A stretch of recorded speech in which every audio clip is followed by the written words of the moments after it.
You're listening to the Electronic Media Collective Podcast Network. Yeah, it's a mouthful. For more great shows like the one you're about to enjoy, visit electronicmediacollective.com. And now, our feature presentation. The following broadcast is brought to you by Marked Out Wrestling Podcast. Marked Out Wrestling Podcast is not affiliated, nor do our opinions reflect those of WWE, NXT, TNA, Ring of Honor, New Japan, or any other professional wrestling promotion.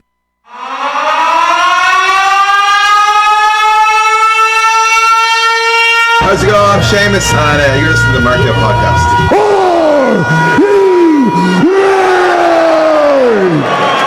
Monday Night Raw completed.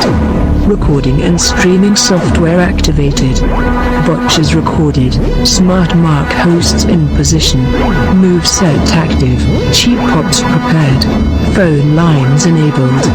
Chat board open. Big ass topics set. Rawson Awards in place.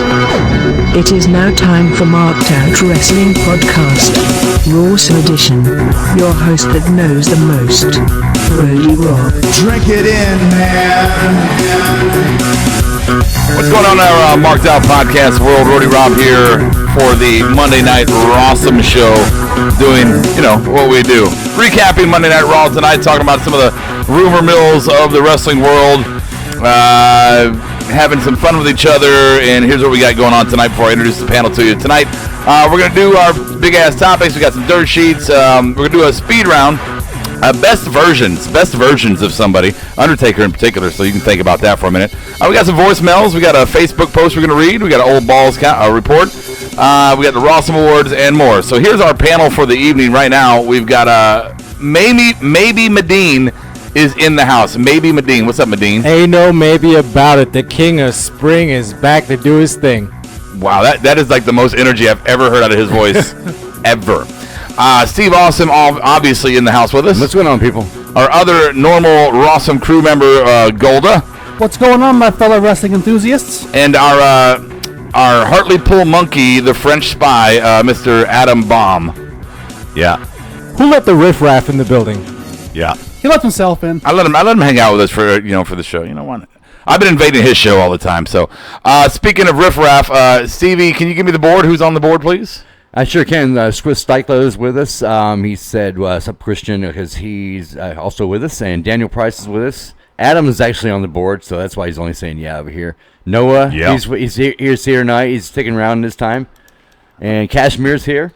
Cashmere. John Estrada, too. All right. Is Steven Lopez on the board by chance? Let's see. Kobe's brother? I have not seen it. No Juan relation. Rodriguez is here. Perfect 11, too. Juan.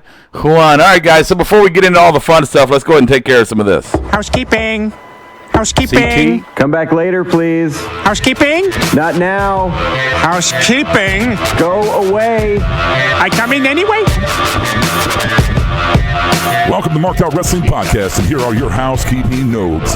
Please listen and watch us as we expand our content for you, the Marked Out universe. Monday Night Rawsome, Tuesday Night SmackDown, Thursday NXT Takedown, Bob vs. the World, The Weekly Squash, The Power Slam Dance Show with Brian and Golda. Our heavy-handed heavies will discuss and interview indie talent throughout the country, coast to coast. You can join the conversation on Twitter at SmartMarkShow or call the fan line 704-444-0084 during the show, or you can leave a message for our next one. Visit markedOutWrestling.com for all other social media platforms. We are excited to announce that Marked Out Wrestling has now joined the Bubba Radio Army. Visit BubbaArmyRadio.com for listings. Get connected. Oh my God! I said no. Okay, I clean. No, get out of here. I stick finger in your mouth. Housekeeping. Okay.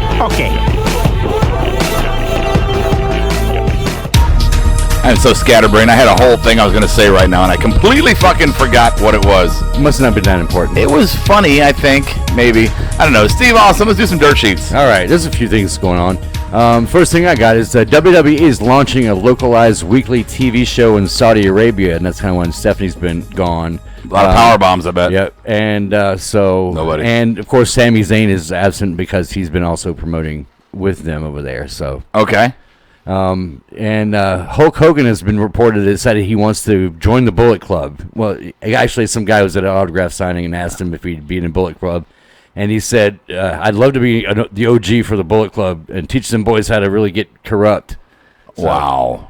So it was all in jest, though. You would think, yeah. Yeah. And Okay. the big one, though, Billy Corgan is back. He's reported to be buying the NWA.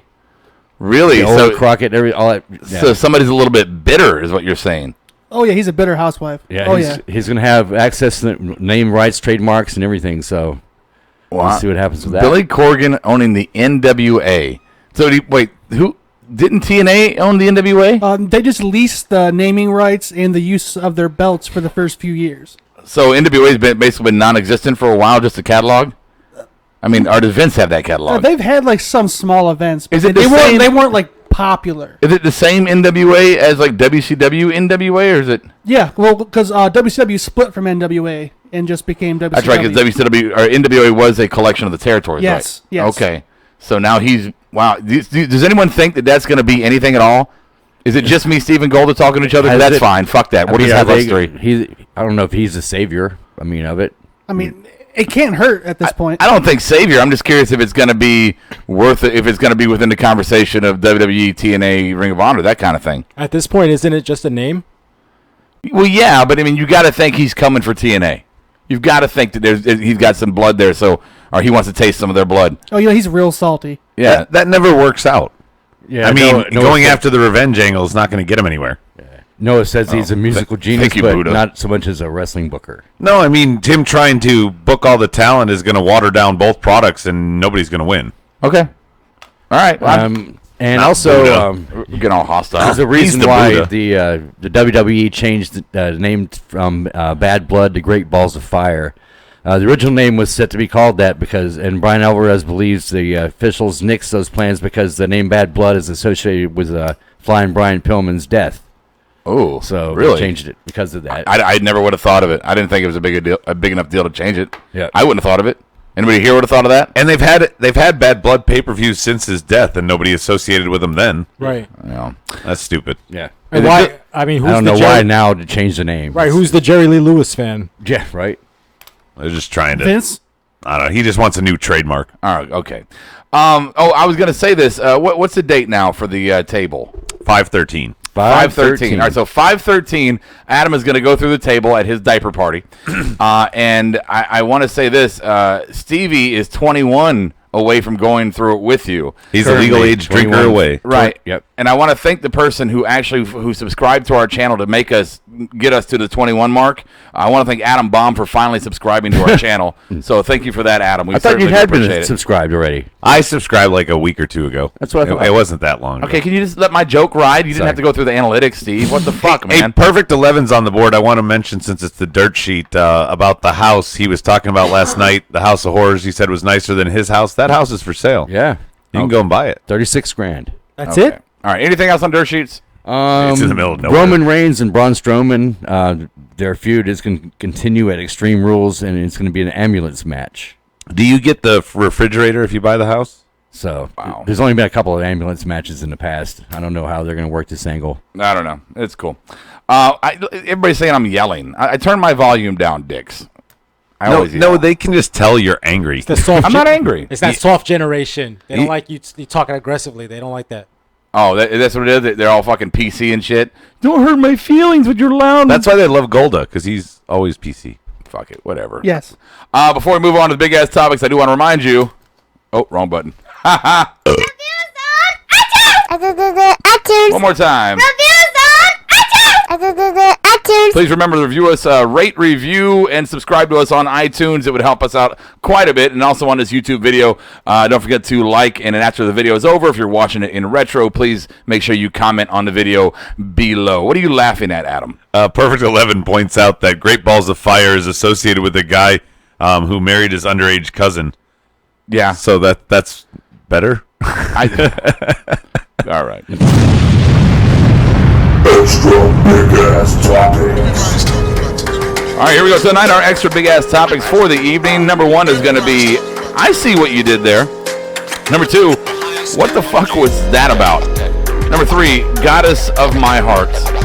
Number four, let the minis play. And number five, oh, Dr. Johns.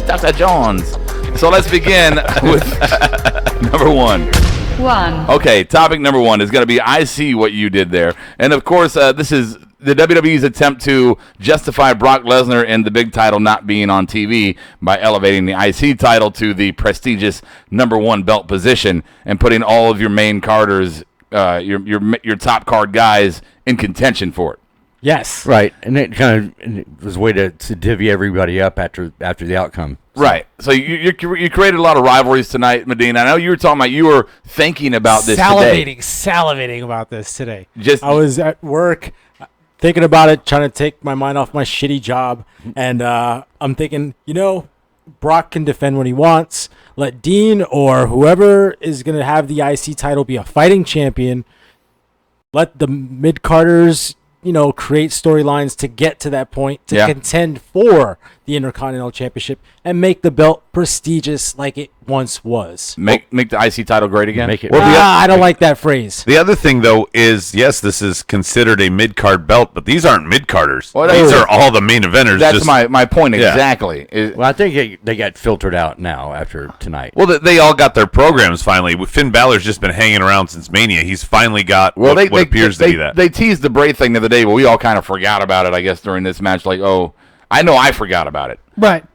So I had it in the back of my mind, but I had read that they were going to change the program and put Finn with Miz, and then last night they got that promo, so it was like, okay, maybe. So the pop test kind of thing. Let's see how it goes with these two guys. And I thought Miz and Finn worked well together because Miz is really safe, and so Finn's been getting hurt lately. Yeah. So you figure you put him with the Miz.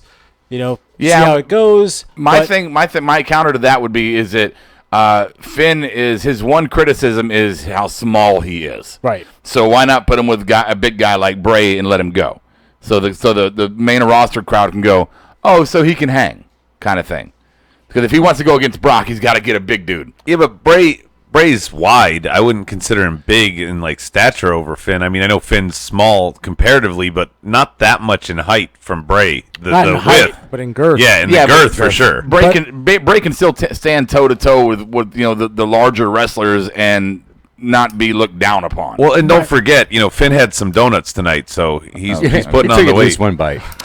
So we've had this conversation before on the show, and Golda, you weren't here, so I want to ask you this. So my only hang up here is, and I see what they're doing, but to me, I always hate the concept of former champions going back to the mid-card belt. And I guess in the era of two belts, which I wasn't really part of the whole thing, I guess it's par for the course. But what do you think about that when somebody goes from main belt back down?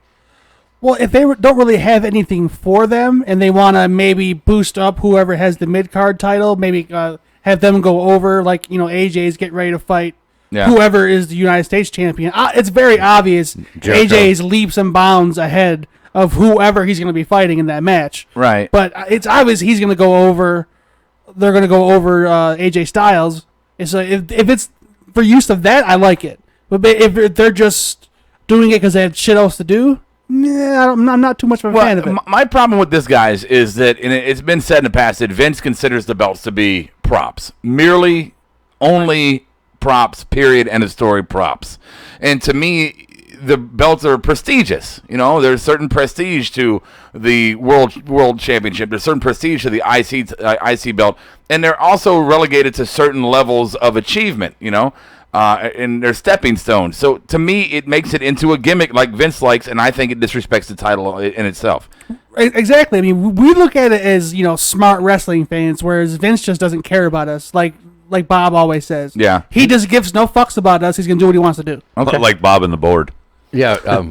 Juan Rodriguez says the Intercontinental belt meant the number 1 contender back in the day. Now it just means we do this title too. No. When did it mean? When did it mean number 1 contender? Yeah, Stone Cold won the IC belt before he finally beat Shawn Michaels. The Rock had the IC belt. We're talking about not number 1 contender. Hold on, guys. We're talking way back when, in the late 80s, when PWI would do their rankings in the back of the magazine, 1 through 10. Yeah, I remember the number 1 contender. You're talking when Warrior was there. I'm talking before that. Yeah. The number 1 contender was the Intercontinental Championship on those lists. Let me. I think that's what he's talking about. Before Honky Tonk Man. Let me intervene here, gentlemen, because where you are right, Medine, that in those top 10 rankings of those magazines, because I get them every damn week, they would have the IC title. Not always at number 1, but yes, at number 1. But on the program itself, the IC title was not the number 1 contender for the belt. That was a fan ranking that people would put out. The WWE wasn't releasing that out. They were releasing shit, but not that. I'm just saying the IC champion has never been the number 1 contender. Honky never even fought for the title. Right. I mean, Rude never fought for the I title. know. All these great champs. Perfect did later. Later, but, all these champs. The number 1 contender was who was ever in a program with the champion in the main card above the IC. Right. IC was a stepping stone. People used to have to get there to move forward. So, whatever. Let's move it forward in this conversation and talk more about the actual storylines that were created tonight during this match. And we see, well, obviously Joe and Seth aren't done. I don't even know what to say about that. I mean, it is what it is, I guess. It'll be a one-off thing. Hopefully, I guess Joe will win that one. Yeah, your next pay-per-view is Extreme Rules, so hopefully we get something exciting there. Yeah, that's a SmackDown pay-per-view, isn't it? No, that's the Raw. Extreme Rules is that'll be the next Raw pay-per-view. No, the next Raw pay-per-view is Great Balls of Fire. No, that's in July. Correct, that's in July. Oh, yeah. So I think they have to have a gimmick match to close out their rivalry. Myself. It was briefly mentioned, just FYI though, out there, the 90-day rule or the 30-day you got to defend your title just never applies to Brock Lesnar. Nope. I find that funny. We have to all learn that these rules of the old days are gone now. They're not. They just apply to Brock because Noemi they injured are. her leg. Yeah, Fastlane. Exactly. She injured her leg, and then they took the title from her, and then she ended up winning. They might use them as references, but they don't always give a rematch to the champion when they lose. That has gone away. Well, yeah, Kevin Owens. He didn't get a rematch. Triple H never got a rematch against Randy. Sure, a lot of guys Finn never said got a that tonight. He never got a rematch. Yeah, but that's something that's prominent in a lot of storylines after the fact. Yes, I'm just saying that we can't complain when we don't see these old rules because they're not necessarily always used. Yes, they are used sometimes when they are convenient, but they are not always used anymore. Well, and Rob, I don't know if you would necessarily call this eating crow or whatever, but obviously, now that Finn is in a program with Bray, he's not really a heel kind of thing. He would have to be the face of that. Right. Yeah, no, I agree. I mean, I'm not eating crow there because I was making an assumption that I knew. Well, I was agreeing with you, and it's swerve now. I think it's a long-term play. Right. His heel turn. I think it's going to be a long. Oh, he's going to be a heel one day. Daniel Price says Vince has not been very good with hiding the obvious, and Wyatt versus Balor during the shakeup was way obvious. So I guess he saw it coming. Yeah, because he said, "Don't forget when Finn came out and Bray interrupted him with the promo." But I think it's very different the way Bray interrupted him and started calling out Randy. Yeah. He didn't call out Finn, and there was no like, "Hey, I'm attacking you" to get the mic. There was nothing. Yeah, too out of the ordinary. So now moving on now to Ambrose and fucking Miz. And here's what I see. This is what I'm seeing right here. No pun intended. I see. Haha. Is that when the brand split happened, SmackDown had Ambrose as the world champion, right? Right. And we all realized quickly, and I'm sure they did too, that he just cannot carry that title. He cannot carry the brand as the face. He's good as a bridesmaid. He's good in storylines, but he's not good at holding the top title. And if they're making the IC title the top title, well, here you go all over again. I don't think that Ambrose can carry this title anymore. Especially with the way that he had all that blow up with the Stone Cold podcast and all the backlash he got. Though. Yeah, but that's all. But I'm just saying. I'm kind of that just put the proof What are you point. saying? And Vince, he has a very long memory. He doesn't forget that shit. I don't know. I don't think that had anything for him to do for him losing the belt before. I think he lost it because he wasn't a good champion. I think recently when Miz called him out for being lazy on the in the ring, yeah, and then all of a sudden now you're starting to hear that kind of echoing in the locker room. So maybe that might be a reason why they say, "Hey, you know what, Dean? We're going to take the title off you, give it to somebody else, let Miz run with it again for a little while." Yeah, Tiger can't change his stripes.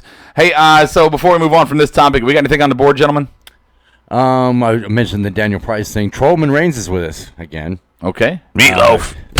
Sorry. No. Is there anything on the board? There's a lot of shit on there. It's like Kashmir says, again, they brought Dean and Miz from SmackDown to Raw to restore a rivalry that already happened, and it wasn't good for the first time around. And Matthew Salvetti was talking about he doesn't mind. He made a point that by taking these guys from the big belt back to like IC title range gives other people a shot. And I think in theory that is, but it's just a revolving door. If Kevin Owens comes down to fight for the other belt, then Seth Rollins goes back up. Now Rollins comes back down and they send Dean or Roman. I mean, even when Roman lost, he went to US. Now he's back. You know, like it's a prop, right? It's not so much giving people an opportunity. With the exception of Jinder Mahal and Bray. Even Bray only had no title defenses in a 1 month reign. Yeah. I mean, so I don't know if it's really on paper. It sounds great. It's just not being executed the way it should. And Adam, where's Bray fit into this IC picture? Does he? No. Him and Finn are going to have their own away from the belt work. Yeah, and once they get done, they got to probably lock it up with, I guess, Finn Brock, and right? Brock. Yeah. Oh, really? I'm not too opposed to that match. I'm curious about it. It's the only one that would be new. We saw Dean and Brock. That was absolute garbage. Have we seen Bray and Brock? Yeah, we did. Remember the Wyatts were fucking with him and eliminated from the Rumble the first show we did. That doesn't really count, does it? Well, I mean, they never did a crescendo with it, but the Wyatts were messing with him anytime. The Wyatts were, but we've never seen Bray one-on-one match. Yeah, we've never seen Bray and Brock go. They had a one-on-one match. I thought No. they did. Yeah, it was know that he- roadblock. No, they I didn't, know guys, something. because he threw one of his lackeys to him instead. Oh, because he was injured. That's right. Yeah. In the middle of the storyline, that's why we never got to see him That wrestle. match was He fucked booked, his but back it never up. got happened. Yep, right. It never That's happened. right. All right. Maybe. 2. All right, topic number 2. What the fuck was that? Speaking of Bray Wyatt, that promo with him and Kurt Angle. First, I gotta say, I know Bray's good on the mic. He's articulate. He's got a great vernacular, Akira, and all this, that, and the other. But, dude, eventually you have to get to the fucking point of what you're saying. Long-winded, to say the least. It is very much so. It's like Medine giving Well, he's a point. worse than me. Yeah, he was worse than you, and that's saying a lot. I'm saying that he just sat there and he went on and he went on and he went on, and I'm going, what in the fuck are you talking about? Get to the point, man. What was this segment all about? Was it about because you were going to interfere later in the night? I think what That they were was- doing was they let him get his shine, but then he got on one of his tangents. It got monotonous, and then the crowd was starting to chant, "Thank you, Angle," towards the end of it when they cut it off. Right. Well, him coming back made up for that. Yeah, because Angle's like, "Okay, shut up now because we need to end this." Well, the bad thing is what he was saying is he was trying to, instead of just ignoring it, he was trying to defend the House of Horrors thing, which was just a fucking train wreck from start to finish. He sent Randy to hell or something like that. And he'll never come back. Guess what? He's going to be on TV tomorrow night. Yeah, that's horrible. Yeah, it's just so bad. And to me, the only purpose that served was to get Angle out, so the crowd pops, and then show him have an interaction with Bray. There was no other point. Yeah, to me. yeah. Otherwise, it was just a bunch of gibberish. Wyatt. I think with Bray, what they need to start doing is making him more deliberate and less mysterious. Really, I mean, these long-winded promos where he's doing all of his poetry and what the fuck ever he's doing. Follow the buzzard. It was great at first. It was like, wow, this guy can really talk. And now it's like, fucking get to a point. Right. Either beat somebody up, say you're going to beat them up, or go the fuck away. Yeah. I like what you said. Fewer words, more action. Yeah. Just like say, run, quick promo, run, comes back on. It's extravagant. And by the way, an agreement. that's why Dean Ambrose has been so much better lately, is because he doesn't do anything long-winded. He's quick, even his attacks and whatever. Of course, that was your go-to. No, what I was gonna say is he's better because now he's less in the ring and doing more outside of it. Exactly. I think the perfect example here is going to be Braun Strowman. He says what he needs to say. He beats up who he needs to beat up. And then he does his moonwalk whenever we really want him to fight somebody. But, whatever the case may be, they need to take a book out of that with Bray. I mean, look at Taker. Taker was never long-winded. Don't you think it's too late to do that with Bray because they've buried him so much in that type of stuff? No, it's time to do that. Yes, Steve. Daniel Price says, how does Mike Rotunda help make that shit and not want to punch Vince watching both of his sons look like buffoons? One of them's not even Well, on TV. Mike Rotunda did play an IRS agent that fought with $1 million man. So, I mean, come on. And JD said that if done correctly, Bray Wyatt could be more popular than Shinsuke Nakamura on the main roster. If done correctly, yeah. Oh, I mean, anybody could be if it's done correctly. I mean, there's a lot of guys. That's not a knock on Shinsuke. Just saying, No. I mean, there's a lot of guys that, if properly booked, could really the door's open. All these people, Cena's, completely legends, part-time now, it seems. Randy is the veteran on the roster. We know Jericho's not there. I mean, the door's wide open. There are slots to fill at the top of the guys to be the new Taker, to be the new HBK, to be the new Hunter. If properly booked, fucking Tyler Breeze could be a perennial IC champion. Absolutely. You know, but they're not properly fucking booked. Yeah. And Joker's with us, by the way. I don't want to call him out. Hey, Joker. He said what Bray says has no weight with anyone because they keep burying him, so no one wants to hear him. Well, since you mentioned Tyler Breeze, like Fandango, his first match is WrestleMania, and he beats Jericho. And what do they do with that heat? Absolutely fucking nothing. I mean, that's just proving that sometimes they don't even know what to do. Hey, have you guys seen a milk carton lately? It had the missing photos on the back, the one of Upload Test. Where the fuck has Upload Test been at? Oh, really? Yeah, I mean, we got Joker on here, the originator. Joker, the original, right? And Upload Test was kind of like the Joker's apprentice. Right. Right? We miss you. Yeah, come on, Upload. What the fuck, man? All right, so there was number 2. What in the fuck? 3. Number 3, the goddess of my heart, Miss Bliss. Wow. You know what? I really like this segment. I like her standing on the pedestal. I like her kind of mocking the girls and then kind of backing off of Nia a little bit. She knew how to work each one. Yeah, she had good comedy. She interacts with the crowd well. She's, not too bad to look at. Right. I hope she's a champion for a while. Jonathan Durant's on the board. Well, I just said that. Oh. I just didn't. I forget to listen to you, remember? Yeah, it's okay. So any thoughts on the women's segment here, guys? I mean, I'm looking for some extra opinions besides mine. Alexa made blistery last night. I don't care if you don't like it. That sounds like a herpy. I don't give a shit. It's on it. Blistery, not only for the play on words of history, but blister as in we got that, yeah. No doubt. Shut up.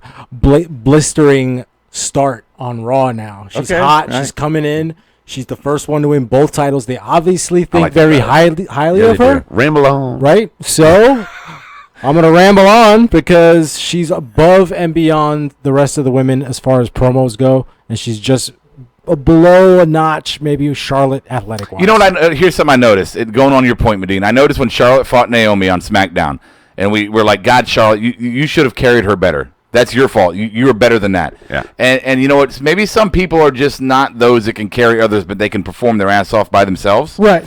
I think Alexa Bliss is one of those that can not only perform well, but I think she can carry others with her sells and just communication and pacing. Right. She made Mickie James a little bit relevant tonight just by taking a dig at her. Well, yeah. The way she interacted with Nia.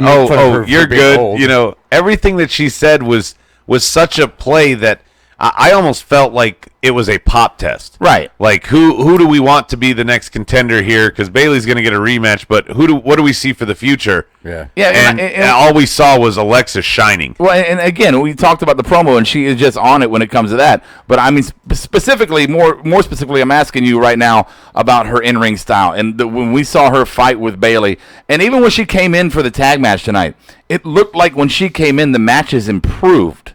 Like, she can carry those that can't go. And she's still a rookie, which I find to be fascinating. I think that comes from that gymnastics background. Well, just being able to, control herself while not being in control. Yeah, her pacing and her movements. Sure, absolutely. And one of the other big things is this is someone who never won the NXT Women's Championship that now has the push of being the first designated champion on both shows. Right. She is so much better now than when she was in NXT. She was not. You could tell she needed some seasoning. I remember when she just not much. When she came in pretty strong when she got. Well, she got a heavy push, right? But as far as her in-ring work, she wasn't bad, but she wasn't where she's at now. Yeah, she put the work in. She really put the work in, and I applaud that. And she's one of those anomalies, though, that they just had to push up really quickly because of how well she's done. Yeah. And Daniel Price said Alexa's good on promos, not so much in-ring work. I disagree. I disagree too. I think she's improving. Steve, can you pull that mic down. You're really low, please. Yeah, she's won by submission. She's won by pinfall. Blow your chin, bud. Blow your chin. I'm so used to him criticizing me for the mic. I thought he was talking. He thought he was talking to me. Is that better? He's talking to Steve. Holy shit. I don't understand why when I ask somebody to speak better into the microphone, how I'm questioned like, well, I am. Well, no, I'm looking at the sound waves, and your sound waves look like there's nothing there. So do what you need to do to help me out, guys. I'm positioned right where I should Perfect. That sounds perfect right there. You're still on the rag? They hell for you. I'm not on the rag. This is just a problem that's like, why do people question me when I say talking to the fucking mic how better? often does that happen, really? Okay, Steve, not with you all the time, but with a lot of people, and I'm tired of fucking Oh, Steve. You came in at the finally got mad at Stevie. You came in at the end of this, but you know what? I'm fucking up to here with it. What show number is this? Look, I want everybody 143. Everybody can see that long for him to get mad at Look Steve. at the levels. Everyone can see the fucking sound levels right there. Now you see when I talk how the levels are, peeking out like that? Right. All right. Go ahead, Steve. I'm talking right now. How's that? Okay, now it's fine. Before Yeah. it was like a fucking flat I don't line. know. All right. It's weird. Medine, don't you fucking snicker either, because you're the fucking worst at that shit. Not anymore, motherfucker. Okay, now to get back on topic. Thank you. Now, what I like the most about Alexa Bliss is she's such a catty bitch when she's talking to those other girls. Yeah. She wears it all over her fucking face. And the other girls, you could tell it just digs at them. Yeah. The way she's so catty with them, and that's what makes her promos so good. Oh, I bet they hate that she's actually advancing and them like break kayfabe. Like I bet they hate it. Well, yeah, but I mean, she's the proof of what we were just talking about. If you're booked right, she has been booked right. She's been given those opportunities, and she's taking them and run with them. But she's backing up her shit. Exactly. Yeah. I honestly I thought at one point that Sasha and Charlotte would be the fantasy match because of what we saw in NXT, but I think right now that that Alexa and Charlotte would be an awesome fucking match. And I wouldn't be surprised if somehow that happens at like Mania or something, champion versus champion or something they do next year with the women. Something epic that they've never done. Yeah. And it would be great to do them with them. I agree. Steve, can you give us some board time? What's on the board, man? Oh, now you're friendly. Well, let's see. I don't hold grudges. Juan Rodriguez says give Rob a drink. Yeah, that's the problem. And not people talking to the microphone. I was talking about Becky, but it's kind of hard when I have to look at the board, and I guess that's part of the problem. But anyway. So JD said it pisses him off just thinking about what Bray Wyatt could be doing right now, but that was referring to something else earlier. Noah said, I'd argue besides Bailey, she's the most popular female on the roster. Matt says Rob's about to snap. Dude's pulling a Ken Shamrock. Steve Blackman for Noah. Yeah. Okay, is that all on the board? Yes. Okay, number 4. Fucking Golda, don't tell him what to do. What the fuck, man? Golda for host. Yo, read Daniel Price. All right, number 4. What does Daniel Price say? On this episode of Rob versus Manopause, your host Adam Baum with a guest appearance by Bob for the Make Your Eye Twitch variety show. All right, that's funny. All right. Where are we on? Number 4. Let the minis play. We can be a quick one here. My observation, we had the 3-on-3 match tonight. Let the minis play. Yeah, thank you for that. That was really worth nothing. But we got to see this tag team match, and the surprise for me was the crowd was into that shit. For the first time, I felt. Well, they gave them time. It wasn't like a 4 or 5 minute quickie. Right. They gave them a solid 8-10 minutes for a match. It was probably the most entertaining cruiserweight match I've seen since the tournament. Well, because a lot of people that were on last night were either part of SmackDown now, with Jericho, KO, and Randy all being over there. Maybe they just needed to give some people the night off and wanted them to shine. Well, I did notice a theme that with SmackDown we saw gender emerge and some other kind of we saw the Fashion Police and other fucking teams right. all kind of getting some time. And maybe tonight on Raw. We didn't see Roman and Braun obviously for their storyline, whatever. But we saw We saw Apollo get some time, and we saw Braun separated or torn rotator cuff. Yeah. Yeah. Plus Austin Aries and TJP. Perkins. Yeah, they got good time too. Yeah. And that was a great match. Yeah, and even Golden Truth had a little promo segment. I'm just saying that it looked like they were allowing some lesser featured people have some featured time. Is all I'm saying. It worked. I mean, I thought tonight was great. Yeah. Well, because they got a lot of time between the next pay-per-view and now. Yeah. So that's probably why. Unlike some of us who try to talk but can't because... Look at your fucking sound waves right there. Look at Where? those 5 little pieces that barely show up. You know what? That's for effect because the fact is... I think it's funny that he has a monitor right next to him, but he's looking at the one far away. Why do we argue with me about this? I'm not arguing with you. I was trying to get it worded in edgewise, but you guys just kind of... You can't get a word in when people can't hear it. No, I can't get it worded in edgewise when you guys just ping-pong back and forth. You and Adam. Is this the Rob and Adam show? Yes, it is. You guys aren't at the Atlanta Hustle game anymore. Do the hustle. Oh, damn. Go ahead. Yeah, do you want to just yell at us, or do you want to actually make your point? No, I'm done. Oh, that was it? Thanks for interjecting. So moving on to number 5, which just falls into 4. It's our Dr. Jones category. Just basically the little Neville Perkins thing. Fuck you, Noah. Apollo's not trash. To say Apollo is trash is just is blind and ignorant. He's not trash. He's very, very talented. Yeah, He's a soon-to-be father. Yeah, but he's very good in the ring. He just lacks charisma in all aspects of his WWE But and he's got Titus O'Neil now. Right, and Titus has a little bit of charisma. It could be taught. Right. You know, he can learn charisma. He just be his mouthpiece. To say trash, he's not trash. Yeah, Roman Reigns is trash. I think a good example of being inside the ring and like being able to learn it is Kofi Kingston.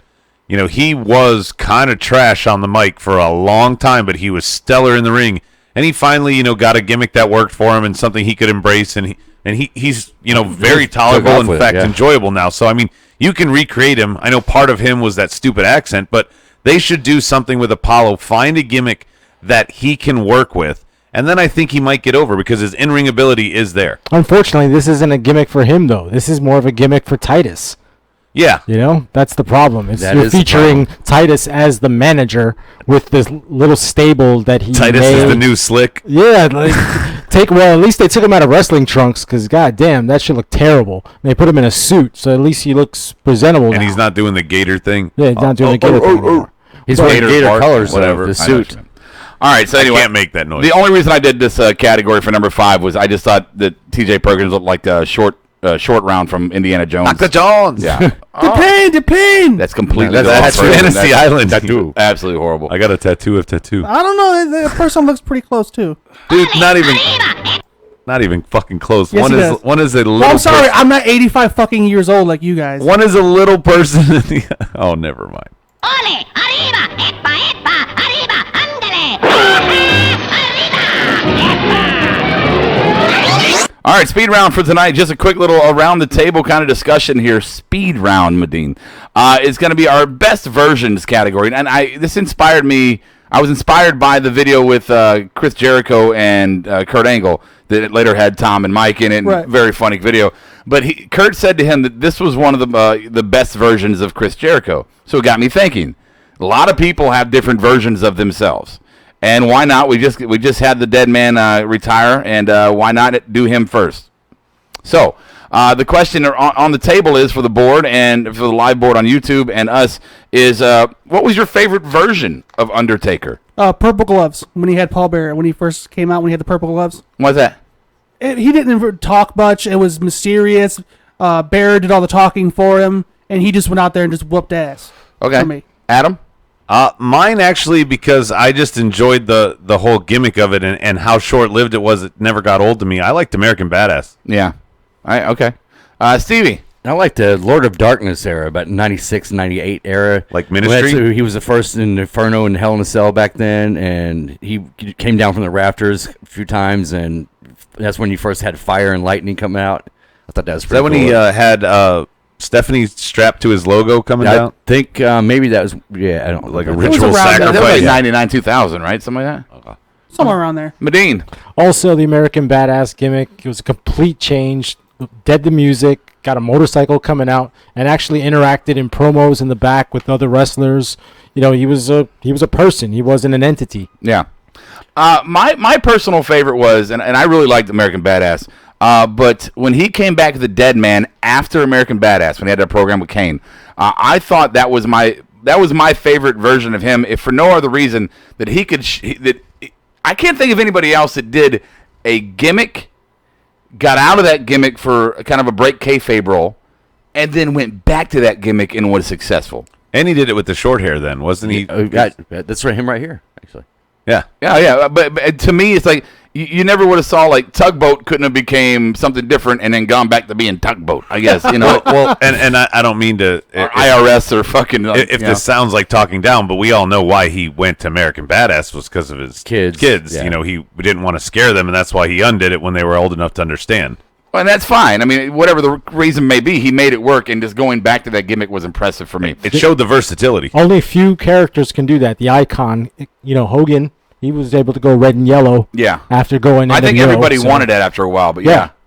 but not many. Yeah, because Hollywood got stale after a while. Yeah, could you guys imagine if Sting went back to the Surfer one? Well, let's not ruin all the future possible additions. Well, no, I'm just thinking imagine I always wanted him to do that once. To go back just one time, one match, just one match. Just show up in the pink tights, the blonde hair, and have his little Thrasher music, or whatever it was. The giant coats he used to wear with the sequins and shit. Oh yeah. Just one time. I really wanted that. Let's look at the board here, and we got Noah says his favorite version, or JD says American Badass. Yep. So does Dan Price. Can I get a technicality and say Mean Mark throwing heart punches? Oh yeah, that's before Undertaker. That's before the skyscrapers actually. Mm-hmm. Let's see, Ministry for John Estrada. Mean Mark was the original, wasn't he? Yeah, Mean Mark Callis. Yeah, he did. I like that phase when he was like the Western Undertaker kind of character with the hat. Oh, like the old right Western, after the purple thing. Yeah, that was good. See what else we got here tonight. No, early American Badass was awkward, says Noah, but 2002 to 2003 American Badass was great. Yeah, when he got Limp Bizkit music. Yes. Yeah, Perfect 11. He's with me with the original Undertaker. Actually, I like the Kid Rock music better. Ball with the ball. I was a bigger fan of the Limp Bizkit music. And I'm not a fan of Limp Bizkit, really, but it worked for him. Original Undertaker takes me back to my childhood. I mean, it was a good character. It was booked great. It got over fast. I mean, I think he was winning awards for most popular wrestler like back to back. 1 year he'd have everything, Right. So definitely a great character there. Okay, so there was our speed round, guys. Thank you for that. So I want to do a couple of voicemail. Well, I got my do this.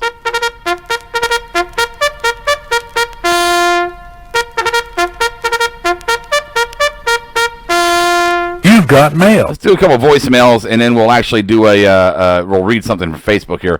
First, our friend Harper has Luke Harper called us again, and he actually made some references to our assessment of his last phone call. Let's see if we can get this to work. He graded us. I think I live in a van down by the river. Some folks think that if they laugh, they can make their fears go away. They're wrong. I live in the pits of their mind. I live in the darkness of their souls where the demons and devils play. Soon they will realize that fear is embodied in me.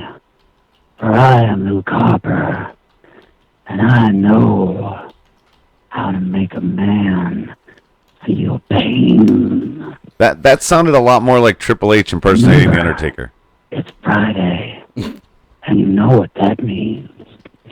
All right, so there's Luke. What'd you say? It sounded more like Triple H trying to do a Taker impersonation. No, I don't know. All right, so here's a real person. Souls. Hey, guys. Really enjoy your show for Marked Out. One of the best shows I enjoy watching on a regular basis. Well, excuse me, watching and listening to, both on YouTube. Just came up with an idea, since you guys are looking for arguments on, Bob and all that. Here's an argument for you. Who is a better WWF, and I'm using WWF, champion? Shawn Michaels or Bret Hart? Your call. Go with it, guys. Can't wait to hear what you say. Now, I didn't want to save this one for Bob. I want to bring this out right now. So better champion for WWF, was it Shawn Michaels or Bret Hart? And it's an interesting concept. And let me just start this because I don't have as much experience on this as everyone else at the table does, because I was more of a WCW guy. But to me, Shawn Michaels or Bret Hart was the in-ring work champion that didn't sell tickets, so they needed the entertainment champion, which is why they transitioned to Shawn Michaels. I was never a huge Shawn Michaels guy.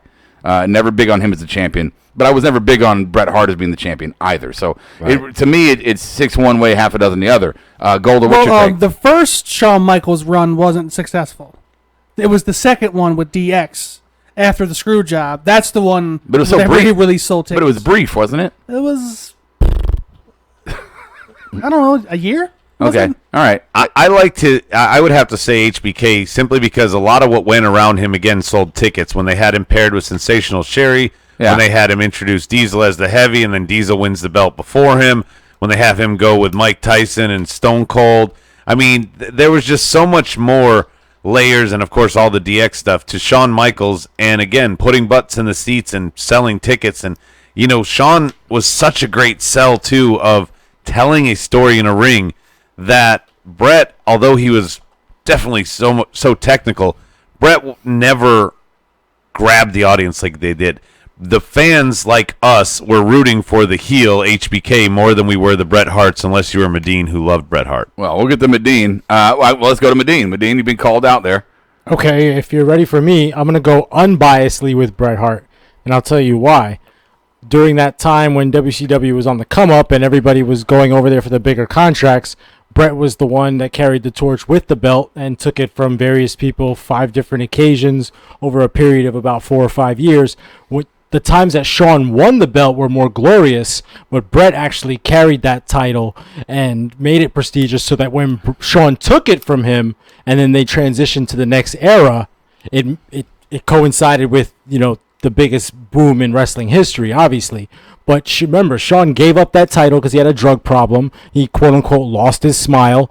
But really, he didn't really bring much prestige to it. He brought the entertainment value, sure, but that wasn't just him. That was Stone Cold Steve Austin coming in also. That was The Rock. And those guys were coming in right at about the same time. Sure, Shawn was in between there, but Bret carried that title for a good 3 to 5 years, where Shawn carried it for maybe 2. Bret jumped ship just like all those others you said. Later on, he did. Much later on. He got a little screwed over. There was a situation there, but he stuck around during the hard times. He wanted to get paid. Vince didn't want to pay him. That's what it came down to. Yeah, but if you want to talk about who really stuck around during the hard times, it was Taker and HBK. Okay, well, that's true. I would say HBK didn't stick around. He took his ball and left for 4 years. Let's see what Steve has to say here for you to go at each other. That was after all those others. Oh, my God. The guy with Facebook was Sam, right?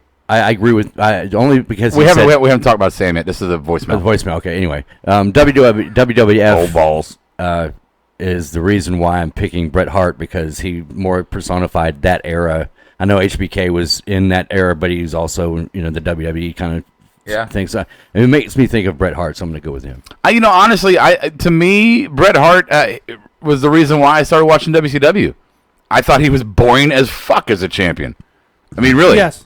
There was zero entertainment. Yeah, he's a good wrestler, but the rivalries were kind of boring because he couldn't really carry them. And Steve Austin was good, but he wasn't champion there. I mean, he created those characters to what they became. No, I disagree. I think they all surpassed him because they were the ones that were going to be the main eventers.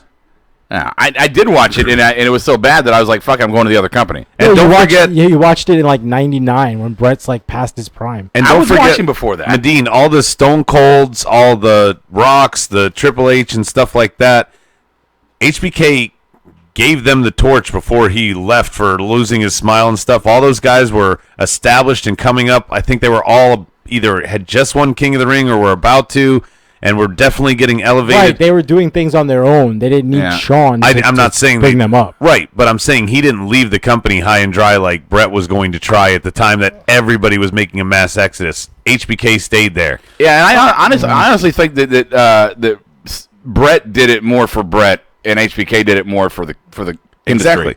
I think HBK and Taker were the most loyal to Vince ever. Yeah. Bret, before he took the contract with WCW, he asked Vince to match it. Even if you don't come close, just let me know you appreciate me, and I will stay. And Vince said, I'm not coming anywhere near those numbers. Just go.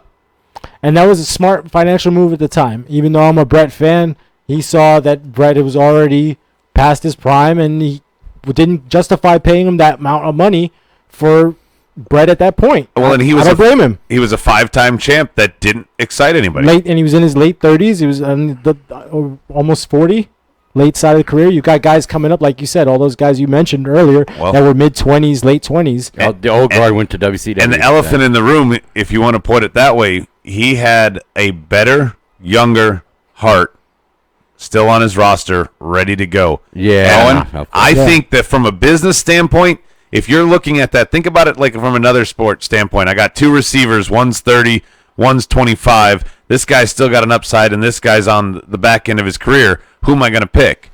You have a exact clone, and I'm sorry.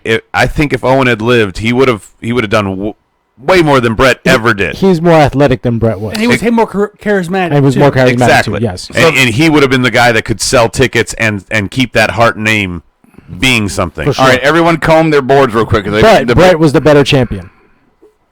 Well, I think Noah agrees with you too. It's like he said Brett's last really great match was with Taker at One Night Stand in '97, but Bret Hart was on. There's a lot of comments. Everybody's combing to find some good comments and get them out. Everybody's going off. Daniel Price said the original Hart Foundation with Bret and Neidhart's better than the Midnight Rockers.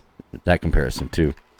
Daniel Price is correcting me. He says Michaels almost jumped to WCW, but Turner and Bischoff would not give him the money he wanted. I bet he demanded a lot. He's worth it. Well, and maybe Vince recognized that he was worth it, and that's why he let Bret go. Can you imagine the implications if HBK would have gone to fucking WCW? We might never have seen The Rock and Triple H. The Attitude Era would maybe never would have kicked off. Right, but would WCW have used him properly and been able to let him showcase? I think so, because they gave the creative freedom, creative control to Nash. Right.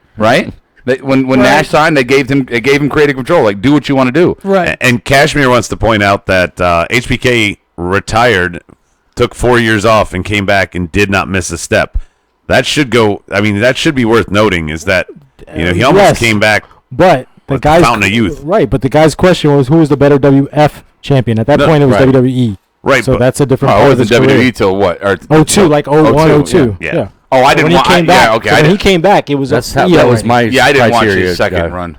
WWF. Or that his third run. I liked his third run better than the first one. It was, I would say his third, I guess. Yeah, Daniel Price. I didn't watch third run. Yeah, he agrees with me. He said Owen was miles above Brett when not being confined to Nugget and Blue Blazer. Do you remember that one? Blue Blazer? Absolutely. Yeah. Well, he died as the Blue Blazer. I hate to say this, but as a kid watching it in the 80s, I loved the the 90s, whatever. I loved the Blue Blazer. I did. I fucking loved it. Right? Yeah, I love him.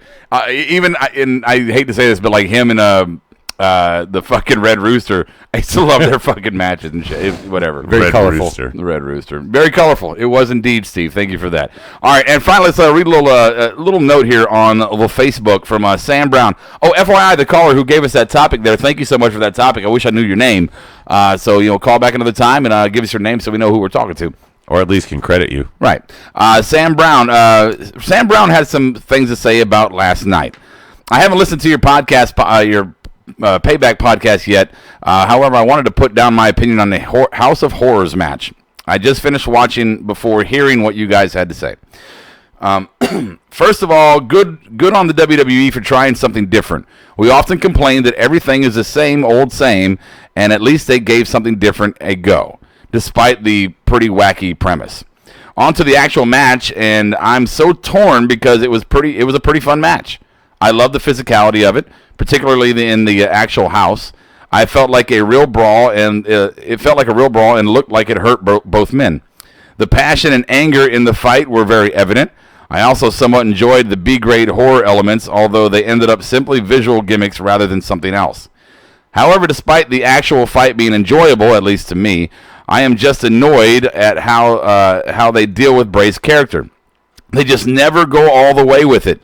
It isn't enough to give him gimmicks like the House of Horrors or what they did with the ring at WrestleMania. Those gimmicks have to do something and mean something. As I alluded to, while the house was full of weird decorations, lighting, and occult props, none of them were ultimately anything more than set dressing for the fight. It is the same with what they did at WrestleMania with the ring. He just said that. Why are you saying it again? It didn't affect the match or participants in it. After he left the house, he prayed and turned the house from blue to red. But what did it actually do? In storytelling, there is a principle called Chekhov's gun that says you can't have a gun on the stage unless it's going to go off. And essentially, it means you can't introduce a story element unless it's going to mean something. So Bray has got these powers in a House of Horrors. Ultimately, they never amount to anything. They should have profoundly affected Randy. The matches were sold as Bray taking Randy to hell and back. It is okay for Randy to win or for Jenner to interrupt, although that was a massive disappointment. But if in those events occurring, Randy is unchanged by Bray's powers, not even unnerved a little, then they should have never given Bray those powers in the first place because it just weakens Bray's character. Instead of looking strong, it looked like it looked that even with all those advantages, I'm sorry, I'm reading from the fucking computer. All those advantages, he should have still got the job done or gone into his opponent's head, is what it's saying. Ultimately, a lot of smoke in this room. Ultimately, it is like he pulls out a gun and then it comes back with a flag that says bang on it. It renders his powers powerless and removes any kind of stakes the gimmicks have. Blah, blah, blah, blah. Okay, so there, we get the point on that one. Sorry, my eyes are fucking burning. Wrap it up, B. Yeah, there we go. He said, now I'll go listen to the podcast and hear you guys crap on everything I just said, is his final line. No, not really. Look, I like the half-full element of it. I mean, we did shit on it last night, but in all honesty, after him saying that, okay, I can see that. They did do something different. For me, wrestling is a suspension of reality. It's our faith to believe in what they're throwing at us, like any TV show. And when it's just not that believable, I just can't buy into it. I mean, I'm over all this Bray Wyatt and the powers and all that stuff. The last time I mentioned this, everybody on the board just shit all over me. But I mean, I don't care. Like it's boring to me. Nothing ever amounts to anything. They're trying, but they're failing, and nothing's gonna matter until he actually wins a feud. Right. Did this change anything for anybody? Anybody else? Did Sam change your mind on that match? No, not really. No, because I mean, I just even knowing, because we reported on the dirt sheet and all this other stuff that they didn't even know what they were going to do. It seemed cobbled together, the whole thing. Somebody on the board pointed the hole in the fact that if that was really somewhere in California in driving distance or whatever, it was too dark because wrong time of day. The whole thing it fell flat. Yeah, I mean, I don't think anything is going to change my opinion. I think the key here is that devil is in the details, and they didn't pay attention to the details. I mean, even going into the match, suddenly it's not for the title. Bray is not going to get a rematch, and we're just going to forget. I mean, like that. At least they didn't bring back the worms and the roaches. Well, I almost would have been okay with that, but for me, at least put them on the walls. I mean, look, he prays the house turns red, and then he catches a limo back to the stadium. Yeah, is that not a little bit too much? A beat up truck or something. It would have been great if Jinder would have been the limo driver. Well, and Hitman actually thought that Jinder was going to be the limo driver, but he made a funny comment last night about how Bray looked so worn out when he finally got there, like he Flintstoned it there. Right. Because Bray had won, so to speak, the House of Horrors because he walked out on his own power and then sat in a limo for a while. He could have got a 40-minute nap in that limo on the way back. And all of a sudden, he's so tired he can't even walk to the ramp. And how did Randy get there? Teleport. There was a wormhole in the fridge. We established that. Out of nowhere. That's why we couldn't see his feet when it fell. Right. Out of nowhere, yeah. Right. Because his feet went in the wormhole. Okay. Lastly... you just cut Gold off. Oh, I'm sorry. Go ahead, Golda. Oh, no, I was just going to say... Well, I didn't actually start, but I was going to say that I'm with Medine. When Dean came in, he said that, the match was good for what it was. It was so bad, it was comical. I rewatched it today, and it wasn't as horrible as I initially thought, but for a pay-per-view, I just expected more. Well, to Sam's point, I think there is that, you give him a house, but what good did it do? Nothing. You could have had that outcome with a match. They could have done that on a Raw or SmackDown. Whichever. Yeah, right. I would have rather them just put a trailer out back, an actual rundown trailer. Yeah, that would have been better as a WWE exclusive. Yes. On the internet, if you go on the website, you could have watched that match. Exactly. Yeah. Okay, so Noah left us a voicemail that he's like, play my voicemail, please. All right, here you go. Here's Noah. Hello, this is the Iron Sheik. Now, you may think this is random, but the Sheiky baby is calling into the Russell Show to give his many blessings to the Roddy Row, Stevie Awesome, and Good Big Baba Gorda. Awesome, number 1, SmackDown, put 2. Also, that no good shoot chaperone Adam Bunn better watch out, because that punk motherfucker has a big mouth, and if he doesn't shut it about Rossum, Sheiky baby will come down there, suplex his ass, put him in the camel clutch, break his back, hook his ass, and make him humble fucking bullshit. Put the Hulk Hogan and the Bob Green Chicky Baby out for 2. I will say on this, the Iron Sheik. Last year I went to WrestleCon, and for $20 I had the Iron Sheik record my voicemail. It was basically that, but it was the real Iron Sheik for like 3 months. Everybody called me and was really clueless. Like, oh, this is the Golda. He's fucking bullshit. And I break his back all in my voicemail, and it was fucking amazing. Yeah, but it had to sound better than Noah's bullshit. Noah's wasn't bad. Noah wasn't bad. No, he's pretty good. He's pretty good.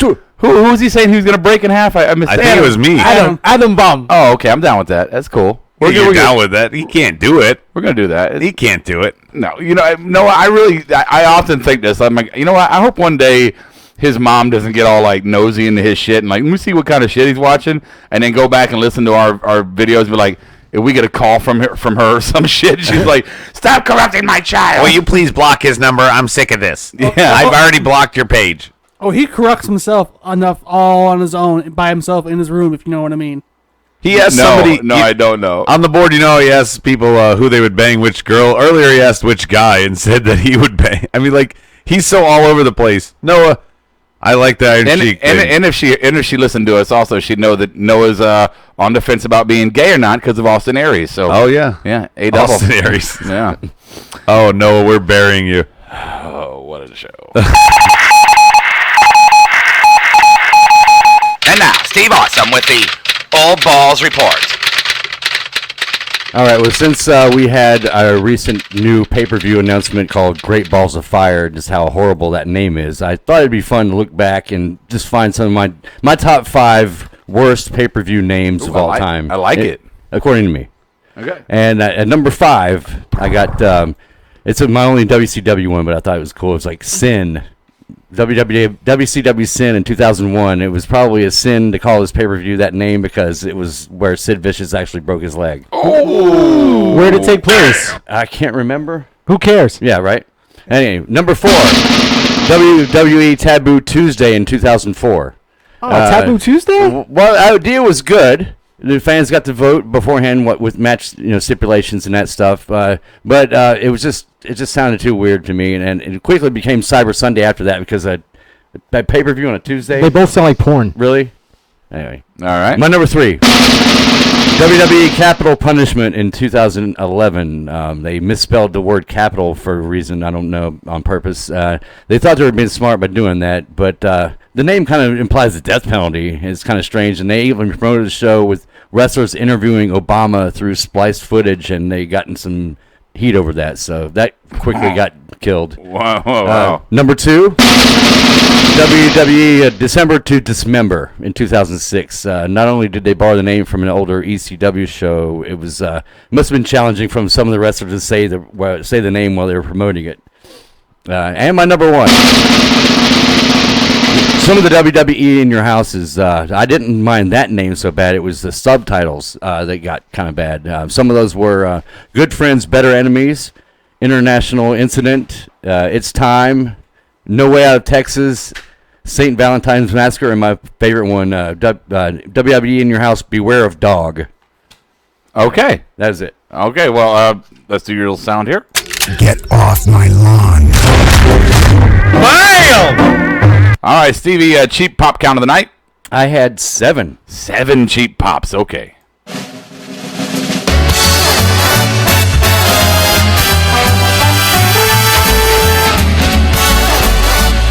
And now live from the U-Record Studios, it's the Rossum Awards.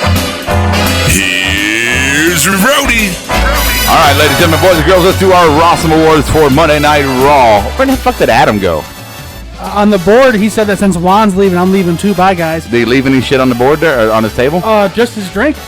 Everything else is gone. Did he leave? Did he fucking just walk out? That would be something he would do. Probably. Good. All right, anyway. All right, let's go. Rossum Awards for the evening, ladies and gentlemen. Do them on the board if you'd like to do so. As always, we're going to start with our LOL Award of the evening. So let's go ahead and kick it off with Steve Awesome LOL, please. My LOL was when they mentioned Harlem Heat should have had umbrellas like the Jack Gallagher tonight. I thought that was funny. It's like, I just had that thought in my head, like, that would be kind of stupid. That would be good. Medine, what you got, LOL? Ambrose everywhere. And Noah. Golda. Dude, I'm more than 12 years old. Yeah, I know. But mine was when Sheamus said, well, that's the truth of it. That was a good one. I'm going to give my LOL award to the Drifter. I just love these little fucking appearances by him. You know any Pearl Jam? That's fucking great. All right, next award is going to be the marked out moment, the moment that made you pop tonight. Let's start with Gold on this one. Mine, I'm right there with you, man. Every time I see the Drifter, we never know what's coming, and it's always hilarious every time. He hasn't said a word. Yeah. But he's given us quality every week since he came up. I agree with that one. Let me jump on the board here for LOL. Forgive me. The ShamWow on Acid Aries had on. The ShamWow on Acid. Daniel Price did the jacket for Aries. It was fantastic, he says. LOL for Kashmir is Rhino photobombing Titus and Apollo. That was pretty good. That was good.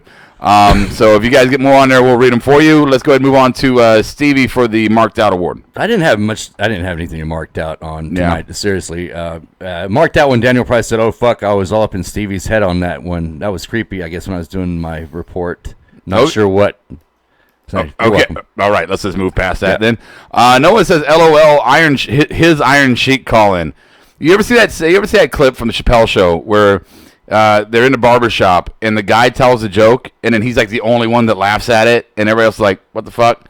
It was John Mayer, right? No, not that skit. Not the music skit. No, it was like a video skit of like an actual time thing that happened. It wasn't really a skit. It was like an actual thing that happened. Oh, okay. Noah, you can't be the first person to laugh at your own stuff, okay, man? Calm down. A little modesty goes a long way. I'm just saying. Medine, marked out award. My marked out moment was when Matt began to speak in his broken persona. And I thought that maybe he gave us a little taste, just a little bit, but I was thinking they were going to go full. But, I'm craving it. Yeah, I agree. I wrote down that they did the double arm delete there, where both of them did the delete motion. Every week, they're giving us a little more and more every week. They are. Agreed. Marked out on the board so far, we got Bray attacking Finn for Kashmir. That's it. Yeah, I mean, okay, if you're into that. I couldn't find anything. I mean, I wasn't. Yeah, it was good. It was fine, I guess. I'll get your marked out awards on the board if we get to them. When they come up. Let's move on to our next category, the botchiest award of the night. Let's start Medine on the botchiest. No, move. I think you skipped. Oh, do we move? I'm sorry. You're right. That's a botch right Forgive me. There's a botch. Apparently, I'm the new host for the show. It's a good thing, though. Daniel Price marked out award, the main with everybody in silver and black gear. I love the Raiders. John Madden was somewhere smiling. Oh, okay. Marked out award. Noah says Steve Blackman teaming up with Else. No. Oh, I see. I see what you're talking about, Daniel Price, with the everybody had silver and black. Yeah, they were near. They weren't in the Bay Area, but... Yeah. All right, so marked out my roommate giving up the CPU. Oh, Trollman's back. Meatloaf! So I haven't seen Bitch Brian anywhere today. All right, cool. He was here earlier. Shitman? Oh, our Brian was in there. Yeah, the OG Bitch Brian. Yeah. Okay, so moveset award. Let's start with Medine on this one. I'm going with the Balor drop kick into the Rollins DDT on Miz. There were several, but that's the one I liked in that match. That was very good. It was. Stevie. The Rich Swann, Takira Kozawa, those guys tonight were on point. Yeah, I agree. I'm with Stevie 100%. That cruiserweight match for me was just phenomenal. Yeah, I'm going to agree with that. For the double win, there is the minis. Trollman, you're happy. You're welcome. The minis for me. They had not only a very good in-ring match as far as working-wise, but they were fun. It was a fun, entertaining match. Kozawa took some bumps, man. Oh yeah, they all did, absolutely. Noah says, my video is being a bitch right now. Yeah, I don't know. None of my things say we're buffering, so I it's all on him. It's got to be. Sometimes it's on your own shit, so it gets a better connection. Moveset for Daniel Price. Seth Rollins is with the superplex and clutch rollout into the Falcon Arrow. John Estrada, I missed the last 30 minutes. And Trollman, Adam won't let Shitman participate in Rawsome. Moveset for Noah is going to be Finn Balor. All right, let's go to the Rawsomest award, or the Botchiest award. Damn it, I'm off. Botchiest award of the night is we're going to start with, go ahead. Mine was when Enzo went to pull the rope down on Gallows. And it looked like it was too slow. It looked like Gallows jumped over the rope. It was awful. Yeah, I don't even need to do mine because that's exactly what I had. It was too. awful. Stevie, I had Enzo in that same match. Just overall, I mean, it's time for him to be a ballet. It was a pretty clean show otherwise, but that was glaring. Yeah, Medine. I got to go with the two of them. There was a sequence where Enzo threw a drop kick. Gallows blocked it, but it didn't look like a block. I don't know. It looked bad. It It didn't look right either. Yeah. So they're just the two of them. Let's see. Cashmere's moveset was Finn was everywhere tonight. He absolutely was. Finn was all over. And again, being a little guy like that, you have to do that just to keep up with the big boys.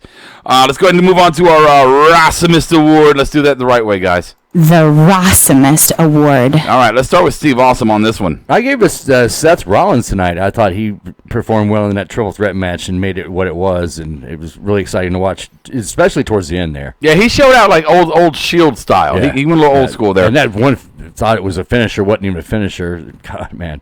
Yeah. Let's see here. Botches for Daniel Price. Enzo just needs to be a mouthpiece now. This shit is getting painful to watch. Yeah. That man. You know, I was talking to Kira today about it. We were making dinner for the fam, and I was like, the problem. She's like, why is Enzo and Cass? Why is their gimmick not over anymore? Because I was thinking like how their shit sucks, and I said, you know why? Because on NXT. You didn't have to see them every week. Right. You know, you saw them once every 2 to 3 weeks, and okay, that's cool. I was looking forward to seeing you again, but now they have to do that shit every week, and it's like, man, it's just fucking old. You know what they need to do, Rob? What's that? Find ways to interrupt it every week. And then finally it comes to crescendo at some point, like a pay-per-view, where they actually get to do their line. So, almost like just building it back up. Every time they get to go into the spiel, that would keep it they get jumped, the mic gets shorted out, the lights go, just create different scenarios where they don't get to do the intro. I actually like that. I would like it if just Luke and Gallows and Anderson would just come out and beat them up every time. That's going to get old too. Like eat, sleep, and beat up Enzo and Cass. Ross, let's see. Botchist for Cashmere is Seth Rollins crossbody damn near breaking Finn's neck. What was that? Breaking his own neck, but Finn fucking could have got a fucking concussion he from jumped at the crossbody like he was going at Braun Strowman instead of little Finn Balor. Right, that could be very true. So you did it, right, Golda? Rossimus for Steve Awesome? I did already. Oh, you did it. Golda, you didn't do it. Oh, for me, yeah. It's a toss-up between the main event, the wrestling part of the main event. That was great for me. I loved it. And all the little Dean Ambrose skits all night. First, you cannot give me options, Medine. That's me. Yeah. And second, individual the award. Wrestling in the last match is not an individual award. Who is the MVP? Dude, they all carried that match, I don't even The Miz. Make a decision, sir. Dean Ambrose. There you go. Merry fucking Christmas. How fucking hard was that? All right. Wait, I didn't get... I wish I had dings for you sometimes, too. Are you going with the board first? No, I'm going with you. All right. Yeah, go ahead. Finn Balor, but I was going to get buzzed and say the false finishes. I was going to... I got buzzed. There you go. Yay! Okay. Actually, I'll do something special for you real quick. Let's see. Mine is going to be, what's it, Dean. I had Dean, too. Dean was all over the place tonight. He had a good night. I had him scratched out, but then the main event was so good, I felt like I had to give it some play. Okay. Rossimus, Daniel Price, repeating myself, but that superplex into the Falcon Arrow was fucking ridiculous. It was fucking... That was a mark-out moment. It definitely was. John Estrada, A-Bomb, graciousing us with his presence on tonight's show. Man, fuck off. Daniel Price, I fear for Cass turning on Enzo. If he nails him with a big boot, he might break his neck. Cashmere Rossimus, Seth Rollins, I thought he started off slow, but got better as the match goes on and finished very strong. Sure, absolutely. And Trollman, Ambrose, more trash. So there you go. Finally, our JD Award of the night. Let's go ahead and go Golda first on this one. Anytime I see Maurice in black is a good day for me. All right, let's go Steve Awesome. Just to not regurgitate the Alexa Bliss kind of answers that we usually get, I'm going to go with Sasha Banks. I'm going to share the love because she was looking pretty good tonight. Medine. I'm going with the new champ. Yeah. That absolute booty, though. What, Bob? The booty doll. Yeah, there he is. Absolutely. My Giggity Award, my JD Award. Funny. I'm gonna go lowbrow for a minute, boys. And I think I said it during the show, but I'll share it with the audience. Do it. Maurice, as beautiful as she is, and she is gorgeous, head to toe, body, everything, body, face. I've had a few of those hotties before in my time, and they always end up being dead fishes. And I'm just curious if it's one of those. if it's as fun to look at as it is to play with. I don't know. She's got a face that tells me she's a freak. All right. I mean, she was sending out nudes on accident to everybody. And plus, I mean, you can't be a dead fish if you can give her a surprise in the two. You know what I mean? In the two. I'm trying to keep it somewhat highbrow. You can make a dead body jump, sir. Exactly. All right. So anyway, that was kind of lowbrow. Maurice, I thought Maurice was sexy tonight. Absolutely. So here we go. Board, tell us what we missed on the board. We'll read it. JD Awards. I'm sorry, on the board. The Real Perfect 10. Maurice rocking the hell out of that leather skirt. Yes, sir, Cashmere. Giggity for Daniel Price. Built and stacked Samoan women. Giggity goo. Okay. She's not like most girls. Yeah, John Estrada, not an award, but a suggestion. Bailey has a fucking banging body. If she showed it more, maybe we'd forget about her face and her whack-ass gimmick. Yeah. No. Facts. She's got booty for days, and she's got large tracts of land. Yeah, she is my big booty bae. So huge. I just want to sing. Dana Price Estrada, she covers her chest to hide that she's got implants. Who?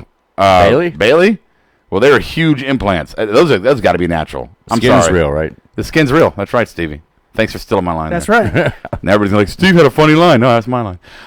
Okay, so there you go. Give you awards. Wow. Board, tell us what we missed for Monday Night Raw. We'll cover it real quick after we do our plugs here. And speaking of the plugs, don't forget tomorrow night is SmackDown with the now missing Adam Bomb, who just fucking left mid-show. Who?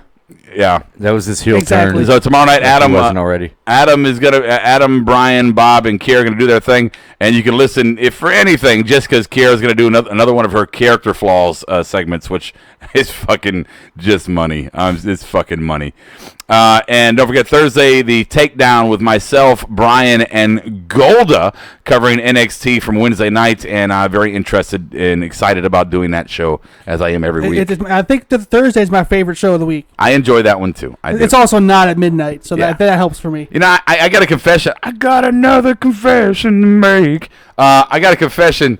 I forgot who I was talking to the other day, and I was like, you know what my least favorite show to do is? Monday Night Rawsome.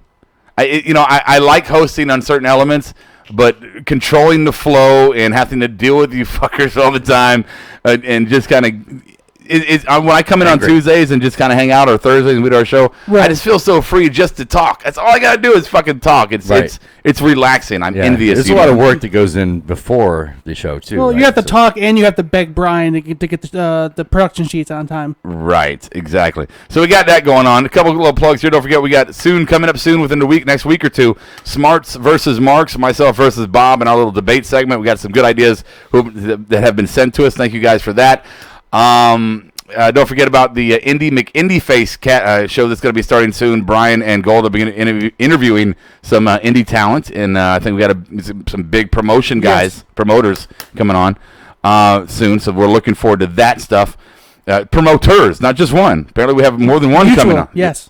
So we're looking forward to that. And don't forget Brian's what's it called? The Power Slam Dance show, where he'll be interviewing musicians in the concept of wrestling. So it should be fun. So those are all the stuff we have going on for you right now.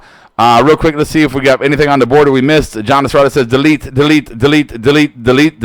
I'm not sure if that's a dig or if he just wanted to say it. Daniel Price might have said the worst thing.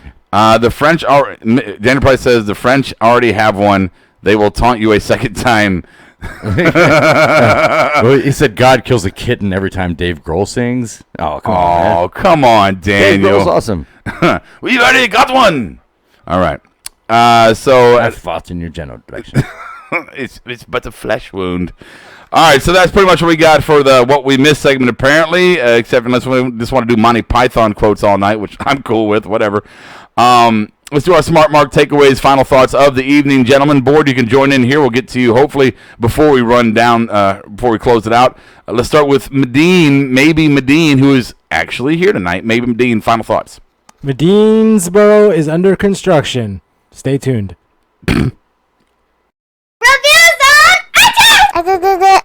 All right, thank you, Medine, for that. Let's go, Steve. Awesome. I just want to. My final thought is I want to mention something that happened tonight we didn't talk about was the new Cesaro get up. Oh, we did not talk about that. They came out and I liked their new heel persona.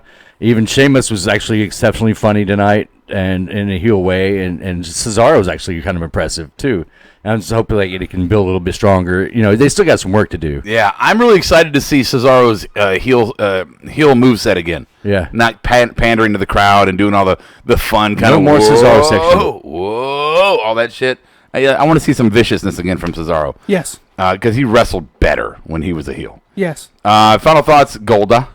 For me, Steve piggybacked on me, so I'm glad that you took that from me, so I can actually go somewhere else. Okay, Thank cool. you, Steve. I appreciate that. You're welcome. We've had a few solid Raws in a row. I feel like we haven't had a letdown since the Raw after they did the Superstar Shakeup. We had a couple good shows in a row.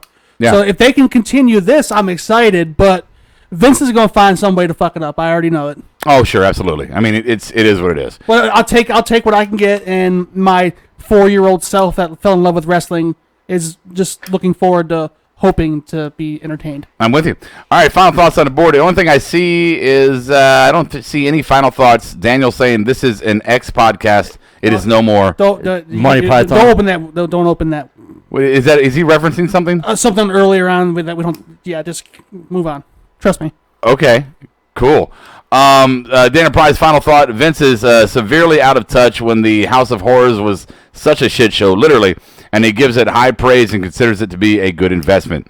Cashmere, final thought. My final thought is a question. When Austin Aries wins the CW title, the Cruiserweight title, does it really do anything for him? I think it does more for the division. Right. Because it really solidifies a second I don't know, star. but having Neville as the kind of their mini monster in a way. Yeah, I don't want to take anything away from Neville at all. I don't know. He's got a point. But I guess the division needs. I think what the division's missing is a good baby face, and Austin Aries is a big baby. Is a really good baby face to draw people. I mean, they already have a good baby face in Jack Gallagher, but they don't ever use him properly. They don't use him properly. Yeah. But in his defense, he's really good, but he's not what you want heading your division as a babyface. You need somebody who I don't know, a showman the way that Aries is, and it's a different level. Right. If it was Jack Gallagher from the UK title match that we saw on NXT last week, that Jack Gallagher I like, not the one that just does his little spots and jumps with an umbrella and shit like that. Yeah. If we got the vicious guy from NXT show, that Jack Gallagher. Yeah, 'cause that match against Tyler Bate, they misused the shit out of Gallagher. Yes. They do not use him right. He didn't bring an umbrella. It was just straight ass kicking, and it was great. All right. Rob, earlier you said that you didn't want to see Aries as a babyface, though. No, I don't. I prefer him as a heel. No. You said you wanted. No. Let me say what you said. Okay. You said I don't want to see him as a babyface. I like him as a kind of tweener, like an in-between face, like where he's kind of face, but not really. Right. Because he was a heel announcer. Yeah, he can play to the crowd. I'm cool with that. I don't want him running around the ring giving high fives to the kids. No. You know? You don't win when you do that. No, I need him to be. He can be in favor. The crowd can have a friendship going on. Have him be more of a tweener than a full-on baby. Right. I'm okay with that. That's cool. See, Dana Price at Gold. Remember every. That's more Monty Python. Okay, what the fuck is going on here? Fuck, let's get some intrigue on this show. Trollman Reigns, final thought. Wow. Hey guys, so my ex-girlfriend is pregnant and she says it's mine, but I use a condom every time, so I don't think it's mine, but she won't abort. Wow. Maury. And then he says, any advice? Maury.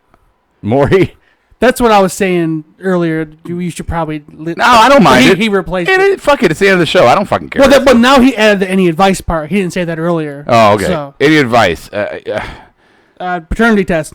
I mean, don't sign the birth certificate until you know for sure. Do not sign that shit. Okay. Well, here's the deal. Yeah, if you don't know if it's yours, get a paternity test. But I will say to the last part of your line, but she won't abort. It's not your call. You know. And yeah, that wouldn't be. It's just not your call. Right. No matter what you feel, it's just not your fucking call. Remember, as soon as you sign that birth certificate as the father, whether you end up being the father or not, you signed it. You're stuck. Well, yeah, I'm just saying as far as the choice to abort or not to abort. Right. You know, I've been through that a couple times in my lifetime, and I had no say. So, you know. Me too. And when I was in Buffalo, I had that. Yeah, so. Looking back, I'm glad she's a horrible human being, but at this point, I was a little sad then. Yeah, so, Trollman, good luck to you on that. That's a tricky situation, man. Good luck, bro.